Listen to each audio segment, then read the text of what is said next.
Obrigada, Roberta. Obrigada por todo o apoio aqui até esse momento, né? Então, nosso tema aqui é atenção às síndromes geriátricas, né? Onde a gente vai falar sobre uma abordagem multiprofissional sobre esse tema, né? Então, a gente vai falar o que é da prática da saúde, mas também a gente vai entrar aí um pouquinho na discussão, né, sobre esse tema. E aí vocês também tragam, vocês podem ir anotando, né, e aí a gente vai conversando no final, e tragam também as experiências que vocês têm relacionados a esses temas também, né.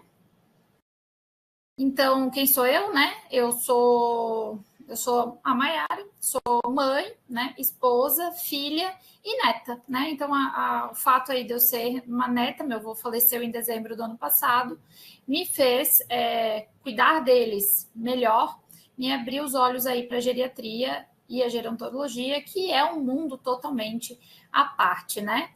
Eu sempre, quando a gente vai conversar sobre esse tema, eu sempre dou o exemplo, né, de uma gestação, por exemplo, né?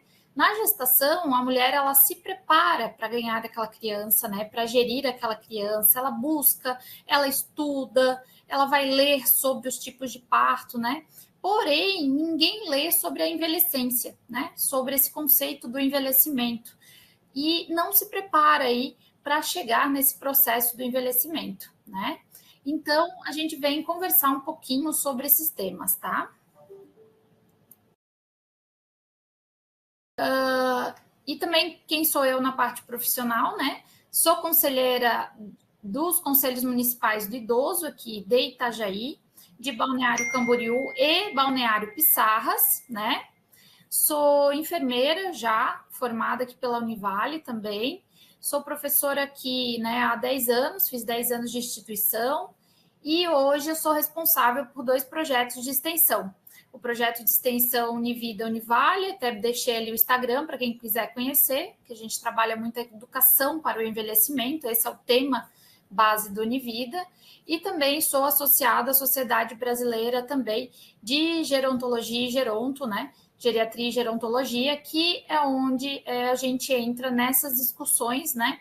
Que para muitos parecem ser temas simples, práticos, mas que custam aí, que podem custar, né, a vida dessa pessoa idosa. Por isso que quando houve a necessidade, né, de um tema voltado ao idoso, visto que o mês de outubro é um mês voltado aí à pessoa idosa, nós ainda estamos no mês de outubro, né? Então a gente ainda pode comemorar este mês voltado e com esse tema que é tão importante aí para a saúde, né, da nossa pessoa idosa. Então, para iniciar a nossa conversa, sempre lembrar, né, de dar valor à queixa do nosso idoso, tá? Quando eu falo nosso, é porque a gente tem um idoso em casa, né? Um vizinho, um avô, um pai, né? Que nos traz queixas. E é importante que a gente consiga entender o que é da idade do que não é da idade. Porque o que é da idade, isso a gente não vai conseguir modificar, né?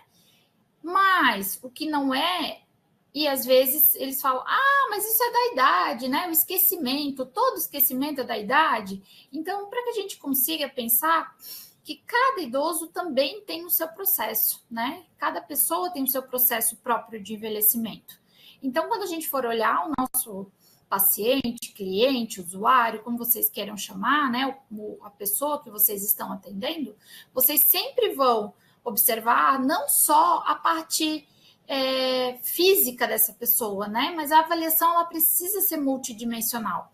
Por isso que essa abordagem ela tem que ser multidimensional, tá? Precisamos saber qual é a interação social dessa pessoa. Porque a partir do momento que ela se aposenta, por exemplo, quais são os objetivos de vida dela? O que ela espera, né, dos próximos 20 anos? Quais são os planos, sonhos? O que ela nos traz, né? Precisamos entender o conceito também de capacidade funcional, né? Como está a capacidade funcional do nosso idoso, né? Porque muitas famílias, às vezes, retiram ações práticas do dia a dia daquele idoso. Por exemplo, mãe, a partir da manhã não precisa mais fazer o almoço, né? E o almoço, olha quantas atividades, né? De memória, cognição e prático, né? Quantas memórias ali se trabalha, por exemplo, no momento da cozinha, né? Então, é por proteção, muitas vezes, sim, e também por desconhecimento. O fato daquela idosa, por exemplo, lavar uma louça, secar uma louça, é um exercício também para ela dentro de casa, né? Então, vamos botar as cuidadoras, né? Tem famílias, por exemplo, que obrigam as cuidadoras a dar comida na boca da pessoa idosa, né? Uma pessoa que tem condições de comer sozinha, com dificuldade de manejo daquela refeição, é lento, é devagar, mas tem que deixar ele tentar comer sozinho, né? Então, esse é o nosso papel, né? De auxiliar essa família nesse processo de envelhecimento, respeitando a independência, né? Que é essa capacidade dele ir e vir, e também a autonomia, que é a capacidade aí dele de tomar essas decisões de vida, né? Ele quer comer arroz, ele quer comer frango, ele não quer comer naquela hora, ele quer tomar um banho, né? E aí entra muito também as questões das ILPIs, né? Que acabam roubando um pouco da autonomia e da independência dessa pessoa idosa. Por isso que a gente já coloca que uma pessoa que está dentro de uma LPI, ela já está no processo de fragilização, né? Porque ela não tem escolhas que ela já não vai mais fazer, né? Por outro lado, ela também vai estar bem atendida do que ela precisa no momento da vida dela. E aí entra a capacidade individual, né? E é bem naquela redundância, gente. Capacidade individual de cada um. Não adianta, né? Não adianta vocês dizer, eu vou tratar todo paciente hipertenso diabético desse jeito. Eu vou tratar todo paciente desse jeito. Isso não funciona, né? Principalmente para o público idoso. Então, a gente tem que entender que quanto mais a idade estiver avançada, eu vou ter diferenças de atendimento desse idoso também. Doenças crônicas controladas, né? Eu preciso controlar essas doenças crônicas dele também. E eu preciso saber qual é o grau de realização que ele tem naquelas atividades que ele está prestando, né? Seja de cozinhar, lavar, enfim, né? A horta, por exemplo, né? Ela é algo muito funcional para o idoso, mas tem o risco de queda. Então, por exemplo, um fisioterapeuta, né? Que algum fisioterapeuta que estiver nos escutando, isso foi algo muito discutido no congresso ali da semana passada, o quanto utilizar as atividades do dia a dia como estratégias mesmo para os exercícios, né? Então, às vezes, vai lá, dá o elástico, dá isso, daquilo, e ele fica lá, né? Eu não vejo isso, da hora disso acabar, pelo amor de Deus. Retirar essa pessoa do leito, fazer ela caminhar no meio do mato, com auxílio, colocar ali os pesos, né, adequados para a idade, às vezes acaba ficando muito mais dinâmico. Então, a gente precisa saber qual é a realização que essa pessoa espera naquela atividade também. E o que a gente quer, né? Um idoso saudável. O que é esse idoso saudável? É um idoso que tem as suas enfermidades controladas e que está satisfeito com a sua vida. 100% satisfeito, ninguém está. Eu não estou com alguma coisa hoje, vocês não estão com outras, né? Mas a gente busca a satisfação dentro daquilo que o idoso gostaria para a vida dele. Como assim? O básico. Ele sempre fez compras com a família, né? Então, ele vai fazer compra de uma maneira devagar, né? Então, não dá para ir com pressa com aquele idoso, né? Então, eu preciso entender essas questões. E realmente, gente, exige muito da família, né? E existe muito também do profissional. Então, às vezes, né, numa prescrição de cuidado, a gente pode colocar lá realizar tarefas domésticas, realizar compras no mercado, né? Com a família. Então, às vezes, isso pode sair até numa prescrição de cuidado nossa, não tem problema nenhum. E aí a gente vem pelo clássico, né? Da senescência versus a senilidade, né? A senescência é tudo que acontece no nosso organismo, né? Se vocês olharem para mim, hoje estou com 36. Quando me formei, a minha pele era totalmente diferente de quando eu era bebê, né? Então, a gente vai ter as alterações significativas aí no nosso corpo, que requer uma outra web palestra. Se vocês quiserem, deixe a sugestão, né? E a senilidade, que é o nosso envelhecimento patológico. Então, nós temos a senescência, onde a gente trabalha dentro da área da gerontologia, tá? A gente vai trabalhar o que é alteração fisiológica, o que é normal, o que é esperado, né? E a gente também tem que tratar a doença. Então, a gente vai tratar também na parte da geriatria, que é o envelhecimento patológico. Lembrando, gente, que um geriatra, né, é uma profissão médica e ele pode ser gerontólogo, mas o gerontólogo ele não pode ser geriatra, né? Então, vocês podem achar na sociedade médicos especialistas em geriatria e gerontologia, né? Ele entra nos dois, tá? E é o que eu estava comentando com vocês antes, agora, né? Sobre a heterogeneidade aí dessas pessoas idosas, né? Porque cada um vai envelhecer de uma maneira diferente. Até mesmo gêmeos, né? Um gêmeo, por exemplo, que se expõe mais ao sol versus que outro não gosta de ir à praia, vocês já vão ver a diferenças significativas de pele deles aí ao longo dos anos, né? Sem proteção, né, gente? Sem cuidados, né? Então, existem fotos bem clássicas aí, vocês podem dar um Google depois, né? Podem pesquisar sobre isso depois, sobre esses processos de envelhecimento. Até tem uma foto bem clássica que é de um caminhoneiro, né? Que um lado dele não pegou sol ao longo dos anos e o outro lado pegou sol. Então, vai depender muito também das nossas atividades, né?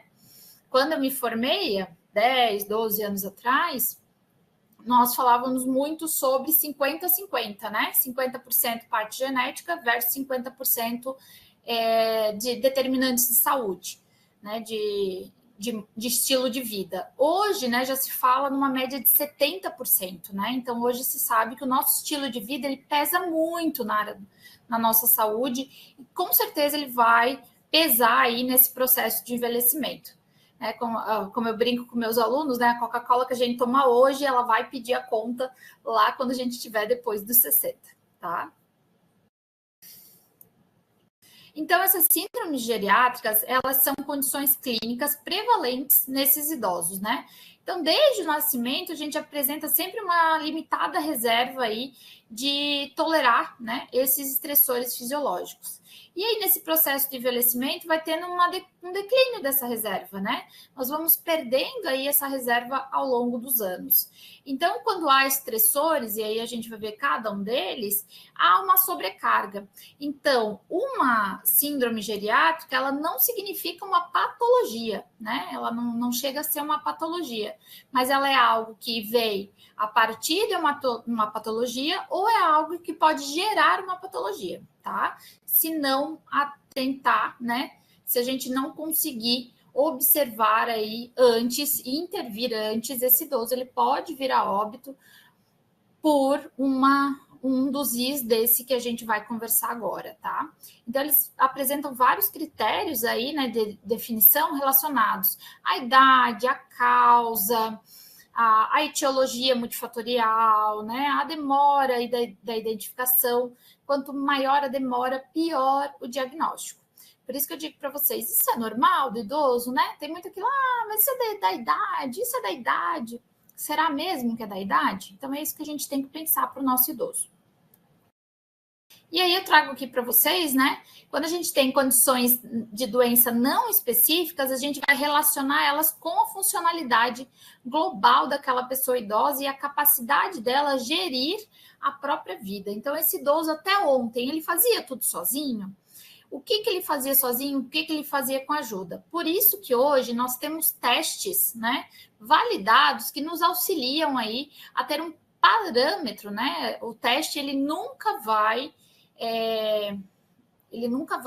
substituir o olho no olho com o nosso paciente. Ele nunca vai substituir a nossa avaliação clínica, tá?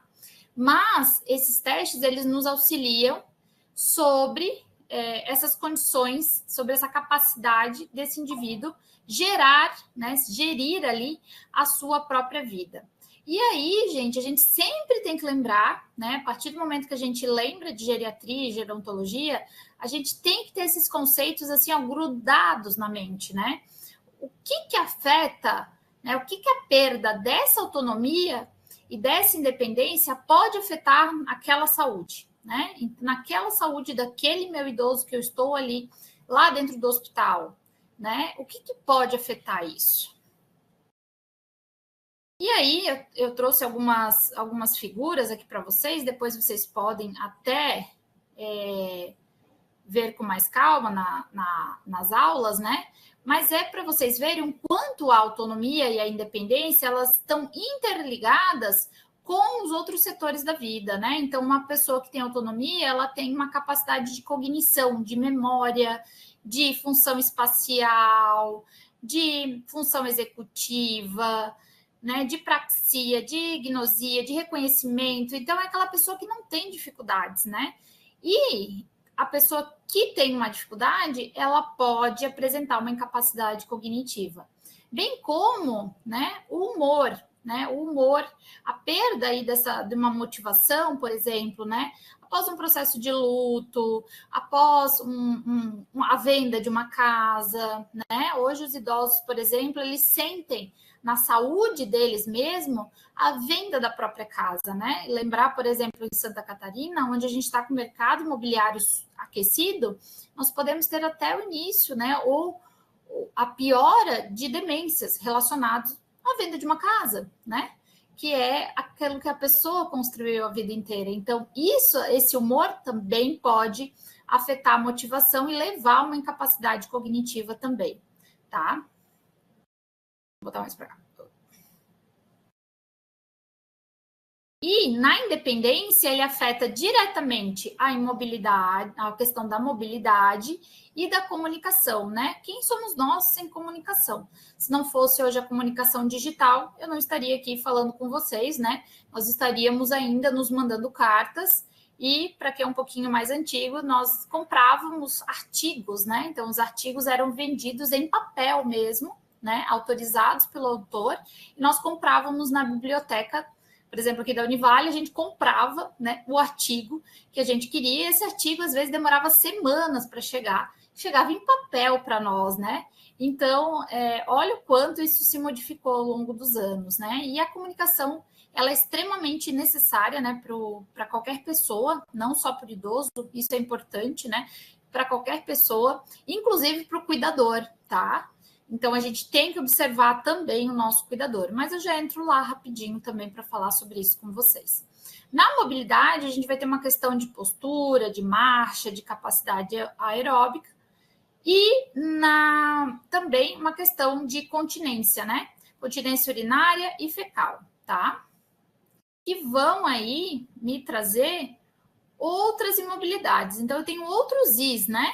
Eu tenho estabilidade postural, eu tenho mobilidade, eu tenho incontinência esfecteriana, né? Ou fecal ali também, né? Dos esfíncteres, né? Anal ou fecal ou uretral, né? Eu posso ter os dois, tá? E a incapacidade comunicativa. E também, né? Eu posso ter a iatrogenia, que aí permeia todos esses Is aí, e a insuficiência familiar. E tem um outro I também que entrou na lista, que é o da insuficiência alimentar, que eu já vou falar, que é a hipoproxia. Eu já vou falar dele para vocês. Aqui, né, é um outro desenho voltado, né, ali é um curso do SECAD também, que é bem cirúrgico em relação a esse tema, né, muito boa a leitura, uma leitura muito fluida sobre o tema também, aonde ele também já vai trazendo esses conceitos e já traz dentro desse mapa o que acontece com cada um, né. Então, ó, déficit cognitivo, alteração postural, incontinência, alterações nos sentidos, alteração de sono, né? Déficit alimentar. Então, ele já traz bem atualizado com relação aos 9 Is, né? Os Is iniciaram com 5, né? 5 gigantes da geriatria, ou 5 síndromes geriátricas, como vocês queiram chamar, né? Ou 5 Is da geriatria, também. E hoje eles já são 9, tá? porque hoje se vê a hipoproxia já como um problema também, que pode levar a um adoecimento e a óbito, né, dessa pessoa idosa. Então, hoje nós temos esses Is aqui, eu já adiantei alguns para vocês, né? A iatrogenia, a insuficiência alimentar, a imobilidade, a incontinência esfecteriana, a insônia, a incapacidade comunicativa, a incapacidade cognitiva, a instabilidade postural e a insuficiência familiar. A iatrogenia, então, né? Ela é um evento adverso, né? Um evento que nós, profissionais de saúde, causamos no nosso paciente, maioria das vezes nós, né, que somos aí quem levamos esse conhecimento, mas a vizinha também pode, né? Ah, tomo meu remedinho para dormir, aquele que eu peguei na semana passada com o meu médico, né? Então, medicar esse paciente, né, por exemplo, de uma maneira que não é necessária, né? Então, a gente faz também, independente do profissional, né, da geriatria, a gente vai perguntar para esse paciente, a gente vai questionar, né, para eles quais os medicamentos que ele está tomando, se existe uma polifarmácia aí nesses medicamentos, né? Muitos autores já consideram polifarmácia acima de 5 medicações, e aí nessas 5 medicações eu tenho que botar a vitamina D, eu tenho que botar o ômega 3 que ele toma, né? E outros ali, né? A cáscara de não sei quem lá, sagrada, tudo isso tem que contar também como medicamento para o meu idoso, tá? Porque normalmente a iatrogenia ela está mais ligado ao uso de medicamentos mesmo, mas algo que se fazia muito antigamente era, e hoje a gente vê ainda algumas práticas aí em campos hospitalares, principalmente. Ah, o idoso está com pneumonia. Não, então é melhor deixar ele descansar. Não vamos gastar a energia dele, né? Ah, não, vamos deixar ele deitado, né? Então, a gente vê o quanto, né? E o I, gente, é muito difícil ele estar sozinho, tá? Ele vai estar um I sempre, às vezes, linkado aí com outro I. Então, se eu tenho a imobilidade, já vou dizer, ai, tadinho, né? Tá com uma pneumonia, deixa ele lá paradinho, descansando, né? E isso é uma iatrogenia do cuidado. E às vezes também por atualização, tá? Então, estar atualizado na área evita a iatrogenia, tá? E sempre uma abordagem multiprofissional, né? Aqui eu trago, por exemplo, para vocês, uma questão de prescrição, né? Então, aqui, uma prescrição, né? A gente não sabe o que está escrito ali. E aí a gente tem aquele paciente que é analfabeto, né? É familiar, né? Ele mora sozinho. Então, assim, a gente tem que pensar em vários cenários aí na nossa prática, né?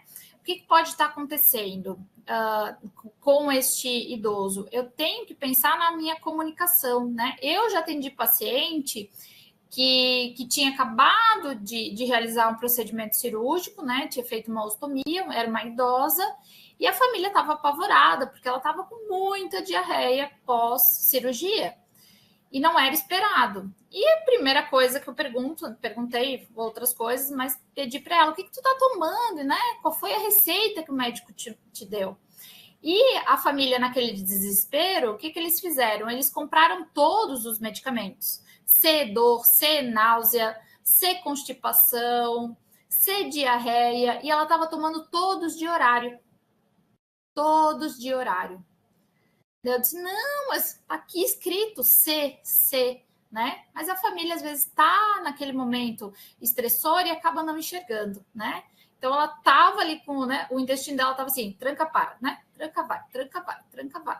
Então, olha o quanto é importante que o básico tem que ser dito. Então, às vezes, a comunicação com esse paciente, ele pode causar uma iatrogenia do cuidado, né? E aí, gente, lembrar que, assim, ó, os erros e as iatrogenias não é do médico, não é do enfermeiro, não é do fisioterapeuta, é da equipe, né? Esse médico passou para ela, ó, você vai ter que tomar essas medicações e esse daqui, se tiver dor. Passou pelo farmacêutico, passou pelo enfermeiro, né? E acabou ganhando alta. E lá na saúde da família é que a gente conseguiu ver que ela estava tomando todos os medicamentos e resolvemos a questão da diarreia, né? Sem intervenção. Então, é isso, por exemplo, uma comunicação ao ler aí uma prescrição. A incapacidade cognitiva, né, é um diagnóstico também de síndrome, né, que facilita muito a abordagem para esse declínio, né? Então, a gente tem resultados aí de vários tipos de funções mentais, né, como a cognição, que é bem relacionada à demência, o humor relacionado à depressão, a consciência relacionado ao delírio e o pensamento ali de senso-percepção, né, que aí é relacionado a alguma doença mental, né? E quando há esse declínio dessa capacidade cognitiva, nós também, né, esse indivíduo acaba perdendo as escolhas, né? Então a gente tem que lembrar que as escolhas deixam de ser feitas. Então eu vou ter esses pontos para discutir até mesmo com essa família, como delírio, depressão, comprometimento cognitivo leve e demência. Então é importante que eu saiba aí cada um, porque senão chega aí como os colegas, né, médicos colocaram lá no congresso, né? A família vem com um discurso que já está com Alzheimer, vendo com mini mental, que é um exame do estado mental que é feito, né? Um pouco alterado. Então, para a família, aquilo ali, ela escutou de alguém que é Alzheimer, então já entra com Alzheimer. Será que é Alzheimer mesmo? Será que não é um transtorno cognitivo? Algum outro tipo de demência? E aí dentro, né, eu trago aqui para vocês os conceitos aí de delírio, né? O delírio, ele é um episódio agudo, ele pode acontecer sem ter, né, uma base clínica para ele estar acontecendo, pode ser relacionado somente a uma mudança de ambiente, né? Então o idoso, ele acaba fazendo muito delírio, né, em instituição hospitalar. A depressão, né, que tem um impacto forte, né, para aquele idoso, e aí a gente tem que notar o comportamento. Ah, minha mãe sempre foi assim, minha mãe sempre foi assado. Se ela for muito quietinha, não adianta você querer que ela seja uma idosa festeira, que vai para os bailes no final de semana. Né? Agora, se ela foi daquela, sempre extrovertida, sempre foi para os bailes, e ela está se recolhendo, do porquê que ela está se recolhendo, né? Então, isso tudo a gente tem que observar, né? Essa que já era muito quietinha, ela gostava de rezar, gostava de fazer crochê, e hoje em dia ela não gosta de mais nada. Ela não quer. O porquê disso tudo, né? O comprometimento cognitivo leve, ele é um estado aí de transição entre o envelhecimento cognitivo normal e a demência. E a demência, então, ela é já uma síndrome associada aí a uma doença cerebral, né? Normalmente aí de origem crônica. E aí é onde a gente tem, principalmente, né, esse familiar que vai nos demandar muito cuidado, né? Então, nós precisamos cuidar também desse familiar, desse cuidador que vai estar todo o tempo com o nosso paciente. E a incapacidade cognitiva, gente, a gente tem que valorizar, né? Esquecer não é coisa da idade, tá? Eu posso esquecer algumas coisas básicas do que eu comi ontem, né? Agora, atividade instrumental eu não posso esquecer, né? Eu não posso esquecer a cor de um tigre, eu não posso esquecer coisas que sempre foram ofertadas, tá? Isso eu não posso esquecer, né? E aí se começa muito isso para o familiar é muito difícil, né? A questão cognitiva para o familiar é muito complicada. Então, nós precisamos estar perto do paciente para identificar que tipo de esquecimento é esse, se é normal ou se não é, né? Isso é a primeira coisa que a gente deve passar para esse familiar. E nós utilizando escalas como o mini exame do estado mental, né? As escalas de atividades de vida diária, de atividades instrumentais de vida diária, e nós temos várias delas validadas, né? Entre elas Katz e Lawton aí, que vocês acabam achando na internet, né? E elas fazem um levantamento do que eu posso melhorar com aquele idoso também, tá? E aí eu recomendo também para vocês, né, a realização de exames laboratoriais, porque senão já chega, tá desanimado, é depressão. É depressão, vou medicar porque é depressão, né? Será mesmo, né? Será que não é uma falta aí de uma dosagem medicamentosa? Por isso, gente, que eu falo que é uma abordagem multiprofissional, tá? Eu não vou dizer aqui para vocês, é por causa de uma redução de vitamina B12, vamos suplementar B12. Quem sou eu para suplementar? Eu sou enfermeira, né? Eu vou conversar com os meus colegas, eu vou conversar com o geriatra, eu vou conversar com o psicólogo, né? Porque às vezes tem paciente que fica 2 anos ali em psicoterapia e não é visto as questões clínicas. Então, a gente precisa o quê? Vamos descartar a questão clínica, né? Para depois ir aí para uma questão cognitiva. A instabilidade postural é um outro problema, né? Um outro I da geriatria que é muito clássico, que nos leva às famosas quedas. As quedas são seria uma quebra de barreira para esse idoso, né? Ele não consegue, ele vem muito com medo de cair de novo. Então, tudo que ele fazia antes, ele deixa de fazer, né? Tudo se torna muito mais temeroso. E ele começa a observar o que ele não vai mais fazer. Então, eu não quero, antes eu caminhava na rua, não vou mais caminhar. Então, ele só sai de casa de carro. Ele, mesmo acompanhado, ele sente medo de cair novamente, porque a queda ela causa dor, ela causa prejuízo, né?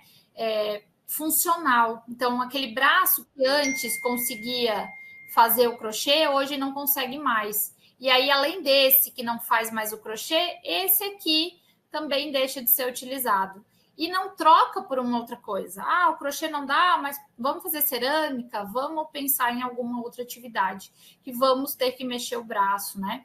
A escrita, por exemplo, né? Então, são dicas aí que a gente pode ir conversando. E hoje a gente sabe que a queda aí estão aí dos problemas comuns e mais sérios, né, enfrentados aí pelos nossos idosos. Nós não temos aí, no Brasil, né, como geral mesmo, né, calçadas adaptadas aí para todos os públicos em todos os locais. Então, o sair na rua para o idoso, ele já é algo que se torna um desafio, né? O idoso quaternário, principalmente, aquele 80 mais, para ele sair na rua, já com a diminuição fisiológica que ele tem, já é um ganho para ele, né? Então, aquele idoso que segue comumente, né? Que eu não estou falando dos super idosos, tá? Que daí dava uma outra aula também. E, né, os fatores para queda, gente, eles podem estar associados aos intrínsecos, ou seja, os que vêm de dentro daquela pessoa, né? Que vem maior de 75 anos, sexo feminino, assim, né? A gente acaba perdendo muito mais, né? A capacidade óssea do que os homens também, déficit visual, déficit auditivo, né? Antecedência de AVC, fator. Oi, Roberta. 10 minutos. Tá, vamos dar uma corridinha aqui. E os extrínsecos, então, que é a questão de comportamento de risco, né? Então, a má iluminação, obstáculos, tapetes soltos pela casa, tudo aquilo que a gente já fala, né, para o nosso idoso quando a gente chega em casa. E a instabilidade postural também, ela é relacionada aí... Opa, deixa eu aumentar aqui para vocês verem. Agora não está indo. Mas ela pode estar relacionada aí tantas questões neurológicas, musculoesqueléticas. Então, até uma queda, eu preciso saber do porquê daquela queda, né? Não é só mais uma queda. Ele tropeçou e caiu. Por que tropeçou? Foi o calçado, ficou tonto. O que é uma queda, né? A diferença de queda para uma síncope. Ele desmaiou, então não é queda, é síncope. Por que daquela síncope? Tá? Então, hoje o meu trabalho é trazer muito mais perguntas para vocês do que literalmente auxiliá-los a resolvê-los, né? Então, essa abordagem multiprofissional, né? Eu preciso fazer a avaliação daquela polifarmácia, que hoje um dos maiores índices de queda é a medicação que foi dada para resolver a outra medicação, né? Então, eu vou ter o enjoo, passa a medicação para o enjoo, né? O enjoo da tontura, né? A medicação do enjoo da tontura, aí eu tomo uma medicação para tontura. Aí a doutora, falta equilíbrio, toma uma medicação. E assim vai indo, né? Até que esse idoso está tomando várias medicações. Preciso fazer teste de rastreio aqui, né? Que eu já posso colocar questão de cognitiva, né? O Get Up and Go, por exemplo, né? Que como é que esse idoso levanta, como é que ele senta, como é que ele anda. Tudo isso já é dado clínico para nós. Circunferência de panturrilha, né? Panturrilha maior aí de 34, menor que 34 para os homens e menor que 31 para as mulheres, a gente já precisa ficar de olho, né? É um idoso que ele pode evoluir aí com algo que a gente chama de sarcopenia, né? E a imobilidade. A imobilidade é tudo que restringe aí os movimentos e o deslocamento daquela pessoa. Pode estar associada à fratura, à alimentação, a restrições de um modo geral, né? Que aquele idoso pode estar sentindo.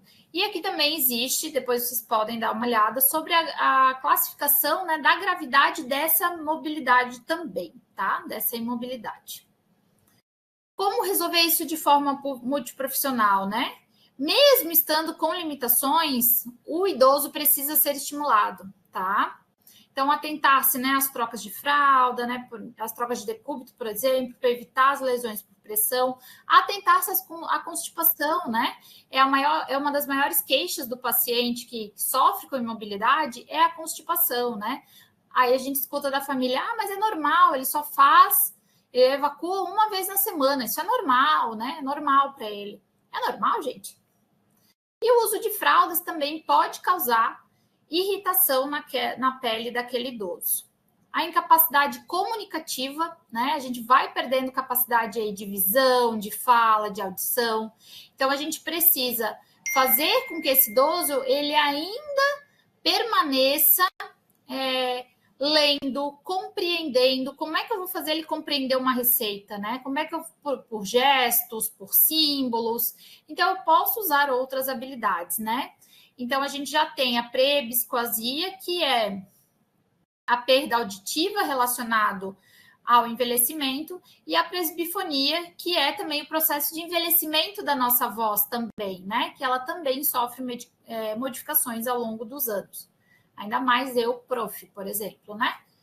E a incapacidade comunicativa como uma abordagem multiprofissional é o desenvolvimento de atividades de interesse aí desse idoso através dessas metodologias ativas e certificar, né, que ele esteja usando os acessórios. O idoso normalmente, apesar de ele ganhar o aparelho auditivo do SUAS, né, que é o Sistema Único de Assistência Social, ele recebe aquele aparelho auditivo, ou do SUS, agora me deu um branco. Eu acho que é SUS, é do SUS, isso. Ele recebe o aparelho pelo SUS, ele joga o aparelho na primeira gaveta, né? Por quê? Porque ele sai de uma audição muito ruim para uma audição 100%, e isso provoca desconforto. Então, ele pega, não todos, né? É muito bom que se tenha, mas a gente tem que acompanhar. Tá usando quantas horas por dia?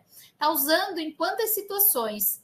Tem idoso, por exemplo, que usa o aparelho desligado, gente, porque a família exige que ele usa, então ele vai lá e desliga, para não ter que usar. Eles são mais espertos que a gente, então eles precisam entender o porquê de usar, como usar, e a gente precisa deixar esse aparelho o melhor possível para o uso dele, tá? Né? Garantir que esse ambiente esteja iluminado, né? Os móveis bem organizados e que a gente fale com o idoso, né? Porque ao sentar um familiar, a gente sempre vai dirigir para o familiar. Então, isso é um cuidado que aí todos nós que estamos aqui temos que ter, tá? Porque senão a gente direciona a fala para o familiar. Porque hoje nós estamos num mundo extremamente acelerado, aonde o WhatsApp não para, tem gente batendo, tem e-mail chegando, né? E aí você vai escutar do idoso, né? Que ele fez isso, que ele fez aquilo ontem, até ele chegar na dorzinha da coluna que ele está sentindo. Não é uma dorzinha, né? Para ele estar ali, é porque a dor realmente necessita de cuidados. A incontinência, né, urinária, por exemplo, ela ocorre na maioria também das pessoas idosas, tanto, né, o público feminino quanto o masculino, tá? E aí, chegando a acometer 80% dos nossos idosos que estão institucionalizados. E ela é uma das primeiras barreiras, principalmente para nós mulheres, né? Aquelas senhoras que gostam de ir para a igreja, que tem um clube de amigas. Quando ela começa a perder a urina e ela começa a sentir o cheiro na roupa dela, ela começa a se isolar, né? Então, a gente coloca a incontinência, né, como um fator importante aí, que deve ser revisto e que não deve ser considerado normal da idade também. Aí tem as incontinências relacionadas aí a vários processos, né, do porquê de cada uma. E eu tenho outro I também, que é a insônia, né? A insônia também vem sendo considerado um I, porque o idoso que não dorme, né, ele altera aí o sono-vigília, ele altera o ciclo de vida dele e ele acaba tomando medicamento. E aí o medicamento também possibilita a queda, então é um ciclo, né, de cuidado. Então a gente precisa trabalhar, né, e de identificar o porquê dessa insônia, por meio ali, até mesmo com exames clínicos, se necessários, e evitar a automedicação, né? Ah, porque a vizinha do parente do seu José toma, né, Rivotril para dormir, ela foi lá, pegou uma caixinha para tomar também, né? Então, isso a gente tem que sempre observar, né? Principalmente com antihistamínicos, né? Porque isso tudo vai possibilitar a queda aí do nosso paciente, tá? A insuficiência alimentar, né? Que nem eu coloquei para vocês ali, a hipoproxia, principalmente para os idosos acima aí de 80 anos, os 90 mais. Os 90 mais é o clássico dos 90 mais, né? É difícil a gente ver um 90 mais com apetite, né? Com vontade de comer, né? Principalmente proteína, né? Então ele vai gostar porque as papilas gustativas, elas reconhecem mais o doce, né, gente? Então eles vão gostar mais de um docinho, né? Mais de uma colherzinha de açúcar aí, né? E aí eles começam a fazer deficiências. E essas deficiências podem também levar à sarcopenia. E a gente reconhece isso como perda de força muscular e de força, maior fragilidade, né, problemas ósseos, complicações cardiovasculares, a cognição fica comprometida, problemas de pele, porque daí não hidrata, né, não chega os micronutrientes para aquela pele, começa a romper lesão, e também a questão das anemias também. A abordagem, ela tem que ser multiprofissional, aqui em todos os IS, né, tem que ser multiprofissional. A gente tem que realizar, né, a questão do IMC, a força de pressão palmar também, a gente vai precisar do pessoal da educação física também. Investigar o porquê dessa recusa alimentar, controlar o peso desse paciente, tanto em casa quanto no ambiente hospitalar, averiguar a cavidade oral, gente. Então, às vezes, porque também a redução ao longo dos anos, né? Uma prótese que caía bem aquele idoso aos 60 anos, aos 70 anos ela já não cai mais, né? Então ela precisa de ajustes. E a circunferência da nossa panturrilha, que é um dado tão importante quanto saber se o coração está ou não funcionando, né? Para o público idoso. E aí a insuficiência familiar, né? Não vai dar tempo de vocês contarem aí quantos filhos essa mulher abaixo teve, mas com certeza hoje não temos famílias tão numerosas assim. São raríssimas as exceções, né? E quando são, acabam virando aí atrativos até na internet, né? E hoje nós temos uma legislação onde, no direito do idoso, os filhos, né, mantêm aí também os cuidados com os pais, eles devem prover esse cuidado com os pais até o final da vida. Então, a gente precisa acionar muitas vezes o Ministério Público, né? Quanto maior a insuficiência familiar, mais rápido da gente reconhecer os outros IS também, tá? E abordagem multiprofissional. Nesse caso, gente, nós precisamos nos meter em assunto de família, né? Que a gente vai precisar muito do serviço social, psicologia, né? Para saber o que é papel de um, o que é papel de outro, né? Claro que nós vamos nos meter dentro da nossa ossada, né? A gente não vai conseguir carregar todos os idosos para nossa casa, por mais que a vontade que a gente tem, às vezes, em algumas situações, principalmente quando a gente observa que há alguma vulnerabilidade aí envolvida, tá? E lembrando, né, que tem os efeitos emocionais também dessa família, né, que hoje nós temos, às vezes, um filho único, né, tem o filho único, e ele acaba tendo duas pessoas e ele tem que tomar a decisão por essas duas pessoas, tanto pela mãe e pelo pai, muitas das vezes, tá? Então, imagina, né, ele vai cuidar do pai e vai botar a mãe numa ILPI, ou ele vai cuidar da mãe e vai botar o pai numa ILPI, né? Então, a gente lida também muito com essas emoções. E aí, teste de rastreio, né? Hoje a gente tem, vou deixar para vocês também procurarem, tá? A escala, né, de índice de vulnerabilidade clínico-funcional, que ele faz um apanhado geral disso tudo que a gente falou agora, e ele já vai nos dizer o que está mais afetado, o que a gente precisa, né? E cirurgicamente, né? Que a gente precisa resolver ali cirurgicamente para melhorar a qualidade de vida daquele idoso, né, ao mesmo tempo. Essa escala, né, em idosos robustos aí, eles podem ser feitas até uma vez por ano, ou, se necessário, após de uma infecção, após uma internação, ela pode ser refeita também, para a gente observar o que modificou. Tá? Então, aqui ele traz, né, o idoso com a vulnerabilidade clínico-funcional também, e também existe o curso, né, que foi o professor Edgar e o seu grupo, né, um grupo de Minas Gerais que desenvolveu, que trouxe essa escala para o Brasil e que está desenvolvendo os estudos em cima disso, e quando ele traz isso para o Brasil, ele também traz vários cursos relacionados para isso, né? Então, ele faz curso de capacitação para aplicação da escala, né? O que é muito legal, não é algo que é muito custoso, né? Mas que pode mudar muito a clínica aí do seu paciente, você, né? Enfermeiro, médico, odontólogo, seja quem for, você pode aplicar, né? Acima aí, dentro do 3º grau completo. E tem até a versão da família, gente, né? Até pro cuidador aplicar.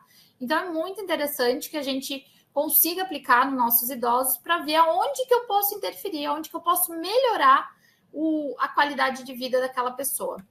E aí, né, eu trago para vocês também, né, uma das estratégias que a gente tem aqui na universidade, que é um programa institucional chamado Univida Univale, né, onde a gente já atua com pessoas 50 mais, tá? E a gente aborda aí diversas temáticas relacionadas, né, a prática da pessoa idosa. A gente prepara esse idoso pro envelhecimento ativo, né? Nós queremos que eles entendam de todas as áreas da vida dele. Então, eles têm aulas com o professor do direito, ali, por exemplo, segurança social, riscos da era digital, acessibilidade, sustentabilidade, saúde, educação, né? São cursos de 2 anos, né? Onde eles têm disciplinas, e eles acabam realizando aí essas disciplinas ao longo desses 2 anos, né? E a gente consegue, inclusive, elas já tiveram capacitação comigo, né? Sobre o IVCF 20, né? E elas aplicaram o IVCF 20 nelas mesmas, né? Então, elas conseguiram aí reconhecer as suas fragilidades, tá? E eu não sei se eu tenho tempo aqui. Tenho tempo, Roberta, para ler essa... Pode finalizar, Mayara. Posso finalizar? Tá. Então, né, o nosso professor Alexandre Kalash, né, ele é médico aí, epidemiologista, né, muito conhecido na área da geriatria e da geronto, né, onde ele coloca: pego as pessoas de surpresa, peço para fecharem os olhos e pensarem numa pessoa idosa que conheçam. Quantas dessas pessoas idosas que vocês imaginaram têm uma bengala na mão? Pergunto, é uma minoria. Não é que tem algo de errado com uma bengala na mão, mas coletivamente, quando faz isso em um auditório, você percebe que o símbolo universal sobre o idoso, né, ele é preconceituoso. Por quê? A pessoa idosa, ela tem que ser frágil, curvada e se arrastando com uma bengala na mão? Temos que combater esses preconceitos, como com os velhinhos, né? Ele bota entre aspas, né? E ele fala muito: eu gosto que me chamem de velho, né? Porque eu sou velho, ele diz, né? Ele é uma pessoa extremamente acessível, né? Apesar de todo o conhecimento que ele tem, né? E aonde ele chegou através da geriatria. Não quero que ninguém ache também que, por eu ser idoso, eu tenho que ser especialmente sábio, inteligente e interessante. A maioria das pessoas não é especialmente bonita, interessante e sábia. Porque pessoas comuns, à medida que envelhecem, para serem bem aceitas, têm que ser super inteligentes, charmosas, bonitas. Então, nós temos que respeitar, né, o indivíduo como ele é. São as falas do prof. Alexandre Kalash. Aqui estão algumas das referências, né? Estão as referências que eu utilizei no trabalho. Algumas porque eu botei o tratado ali para vocês, né? E aí foram alguns capítulos do tratado, da quinta edição do tratado. E seria isso, eu devolvo a palavra então para a Roberta. Obrigada, Roberta, pela oportunidade. Obrigada aí para todos que me escutaram. Muito bom, Mayara. Adorei a web. Eu particularmente gosto muito de trabalhar com idosos. Meu TCC foi sobre disfagia, então, para mim, é um assunto muito, muito legal de conversar e um assunto gigante, né? A abordagem, ela vai para todos os lados. Na área desde segurança, ali, quando a gente fala em apoios, né? E a parte social, né? Como que o cuidador vai reagir. Eu achei, assim, a tua apresentação muito legal, porque tu tratou muito da abordagem multiprofissional, sabe? Falou sobre avaliação completa, que considera tantos aspectos ali físicos, cognitivos, sociais. E é isso que a gente precisa para garantir um atendimento mais humanizado, né? E aí tu falou sobre depressão, delírio, polifarmácia, incontinência. E esses problemas são muito comuns e nem sempre recebem, né, a devida atenção. E ali sobre prevenir sobre iatrogenia e promover a independência dos idosos, eu também achei bem prático, do jeito que tu falou, assim. E, enfim, novamente, o papel da família, os programas educativos, achei bem legal, não conhecia o Univida. E isso mostra a importância, né, de empoderar tanto os pacientes quanto também os cuidadores. Achei muito legal, muito bom para o nosso dia a dia, né, como profissional da saúde. Parabéns, Mayara, te agradeço muito. Eu que agradeço Pessoal, a oportunidade. Temos um minutinho, mas se alguém quiser deixar alguma dúvida, a gente pode responder. Vamos aproveitar que a Mayara está aqui conosco.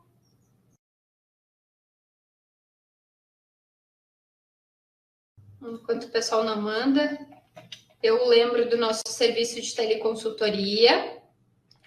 Se surgir alguma dúvida sobre algum caso clínico ou um processo de trabalho, alguma demanda relacionada à atuação profissional de vocês, acessem o perfil no STT, solicitem uma teleconsultoria, que os nossos profissionais estão super preparados para entregar respostas, orientações mais atualizadas e com um embasamento científico para vocês. Lembrando que a teleconsultoria ela é disponível para todos os profissionais que possuem o cadastro ativo na nossa plataforma.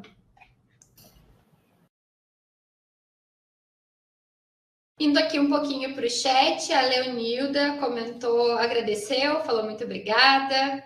A Bruna deu os parabéns pela explanação. Eu acho que foi muito... Ó, recebi uma no chat privado, excelente explanação. Perfeito. Eu acho que o pessoal não ficou com muita dúvida. Eu acho que tu abordaste muito bem, assim, não... Realmente a gente ficou satisfeito, assim. Que bom, que bom. Uma dúvida minha, assim, é como abordar para o familiar sobre a importância de manter esse idoso independente, mesmo dentro das limitações. Primeira coisa, a gente tem que trabalhar o idoso. Então, o idoso, né, através da educação, porque por isso que aqui no Univida a gente trabalha a educação. Então, o idoso, ele precisa entender qual é o conceito de autonomia e qual é o conceito de independência. Depois, a gente tem que mostrar para esse idoso o que é o Estatuto do Idoso. Quais são os direitos e deveres dele. Porque assim como uma criança tem direitos e deveres e uma gestante, né, também tem direitos, também tem deveres, o idoso também tem, né? Então, eles olham para o Estatuto do Idoso com aquela ideia assim de que, o Estatuto serve para o estacionamento, ponto. O Estatuto serve para meia entrada. Não, né? O Estatuto é um mundo ali à parte. Então, ele precisa entender sobre esse Estatuto. E aí, quando ele começa a entender, ele começa a se questionar e dizer assim, não, mas calma, eu tenho controle sobre a minha vida. E aí, quando um familiar vem com alguma decisão que ele não tomaria naquele momento, por uma questão dele, ele consegue responder. Então, a gente consegue trabalhar o idoso, aquele idoso que estudou para isso. O idoso que não estudou, ele vai entender aquilo como um cuidado. E a família, para ela também, aquilo é um cuidado, né? Um grande exemplo disso, né? O meu avô dirigiu até os 92 anos, aqui em Balneário Camboriú, na época de temporada. E o que eu vou fazer? Vou tirar o carro? Vou tirar a chave? Vou esconder a chave? Né? Não, a gente teve que ir aos poucos para ele percebendo que ele não dava mais conta de dirigir. E aí ele começou a pedir para levar nos lugares, daí ele pediu para botar uma coisa que tem no carro dele no meu carro. Então ele foi aos pouquinhos se desligando de algo que ele gostava muito. Por quê? Se eu simplesmente vou lá e tiro a chave do carro da mão dele e digo, não, a partir de hoje eu estou tirando a autonomia dele dessa decisão. Então eu preciso mostrar para esse familiar que não, que é uma decisão dele, que não é uma decisão minha. Retirar, né? Parar a direção. A direção é sempre algo que dá muito conflito nas famílias, assim. Porque quando isso é roubado do idoso, ele sente. Ele sente, daí ele começa com tristeza, desânimo, não presta para mais nada, não sei o que eu estou fazendo na sociedade. E aí ele já começa com vários is aí, por uma questão básica, que, por exemplo, é essa da direção, tá? Então eu preciso fazer com que ele entenda o que é independência e autonomia, e a família também. Preciso ensinar isso para eles. Claro que se eu tenho uma mulher com Alzheimer, por exemplo, né, já ali um grau 2 de Alzheimer ali, né, nível 2, dependendo do leitor que vocês colocarem aí, vai dizer nível ou grau, né? Então, dependendo lá, já está lá no estágio 2, né? Eu, por exemplo, não vou colocar ela para lavar cristais, mas ela não vai morrer se ela pegar um paninho de louça e secar tudo que é plástico, por exemplo. Ela vai se sentir útil, entendeu? Ela vai estar em pé, ela vai estar secando, porque a família ela tende a proteger muito nesse momento, né? Essa que é a grande dificuldade. Ah, não, ela não tem mais capacidade de fazer isso, então agora outra pessoa faz. Como eu te falei, né? Casos absurdos da família brigar com o cuidador porque ele não está dando comida na boca do paciente, né? Sendo que o paciente ele consegue comer, né? Nosso idoso, ele com dificuldade, foi um AVC, vai sujar, vai cair, vai demorar, vai.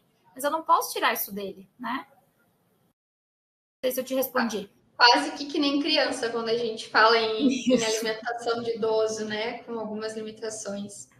Me respondeu até, eu acho o assunto para mim do trânsito, ele é um assunto muito complicado, porque existe um ponto entre não tirar a liberdade do idoso, né, e não tirar a autonomia dele, mas também até que ponto a gente deixar o tempo do idoso, a gente não está colocando outras pessoas em risco na via. Tudo tem que ser avaliado, né? O meu avô, ele tinha memória, cognição, né? A audição dele era baixa, mas ele usava o aparelho, então ele tinha audição Cada reposta. caso vai ser um caso. Isso, eu não tenho como dizer assim, a partir dos 85 anos vamos tirar a direção, né? Não existe, tá? Esse consenso, né? Nem Detran, procurar o que for, né? Por quê? O médico, né, renovou a carteira dele aos 90 anos. A partir dos 80, se não me engano, é renovado a cada 2 anos. 2 anos, sim. Isso, a partir dos 90 é renovado. Se ele quisesse ter renovado aos 92, o médico iria renovar também. Porque ele caminhava, ele ia no mercado, ele fazia tudo sozinho, ele morava sozinho, né? Ele tinha nosso auxílio, mas era pouco. Perfeito. A importância da autonomia para um idoso, né? Uhum. E digo autonomia, independência, mas não digo solidão. Isso. Por mais que ele tenha este apoio, ele precisa de auxílio, ele precisa de acompanhamento, né? Até porque na maioria dos casos são pessoas bem teimosas, né? Então, não remédio direito, é complicado. Então tá, Mayara, eu amei a tua explanação, achei riquíssima a web, feliz de poder te escutar, né, aprender um pouquinho contigo. Quero te agradecer, né, o teu tempo, a tua disponibilidade para estar aqui com a gente hoje. Comentaram ali no bate-papo privado. puxando por essa reflexão, é complicado fazer com que um idoso pare com o tabagismo. Porque muitos pensam que já parar com esse vício não me trará benefícios. E o que tinha que acontecer já aconteceu. É um caso a se avaliar também, né? Eu acho que tem um caso bem interessante que aconteceu aqui no município da idosa que fez, né, todo o programa anti-tabagismo, participou, foi lá, e aí no último dia ela estava super orgulhosa, porque dela disse assim: hoje eu só acordo, pego meu café preto, uso um cigarro, e para ela tinha parado, né? Então, qual é o conceito que eles têm sobre cessar o tabagismo, né? Para ela tinha parado, fumando um cigarro por dia. Mas sabe que nós tivemos aqui no Tele uma web sobre tabagismo e foi comentado exatamente isso, assim, que por mais que o não seja o excelente, já é uma evolução. Sim. Né? Porque vá saber quantas carteiras de cigarros a senhora não fumava por semana. Sim. Porque tem pessoas que desligam um cigarro aceso e um outro, né? Então, imagina, se ela sente e vê isso, que um por dia está muito bom, né? Quem somos nós? Né? Quem somos nós? Quem somos nós? Que bom que ela consegue hoje, né? Estar nesse um. Ainda bem que ela encontrou, né, suporte para chegar até lá. Fechou, pessoal? Então tá, 4:09, encerrando a nossa web de hoje. Muito obrigada, Maiara.